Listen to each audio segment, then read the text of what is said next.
Hello, હું Bhargav Patel, accountant. Radhe groups construction લાઇનનો કામકાજ ચાલે છે અમારે શેર બજારની પણ ઘણી બધી એન્ટ્રીઓ હોવાથી બહુ જ લેન્ધી વર્ક હતો, જે અમે અઠવાડિયા 10 દિવસ રોજ એન્ટ્રી નાખીએ ત્યારે મહિનાની એન્ટ્રી શેર બજારની થતી.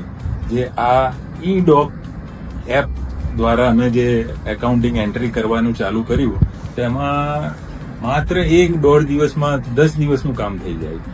એટલે ખરેખર આ સોફ્ટવેર બહુ સારું છે અને એઆઈ ની શરૂઆત છે, જે ફ્યુચર માટે એઆઈ બહુ જ અગત્યનું કામ કરશે, જે આ શરૂઆત છે. જો તમે પણ શેર બજારની કંટાળાજનક એન્ટ્રીઓથી પરેશાન હો અને તેમાંથી બહાર નીકળવું હોય તો ઈ ડોક માર્ટનો એપ જલ્દીથી જલ્દી ખરીદી લો. Thank you.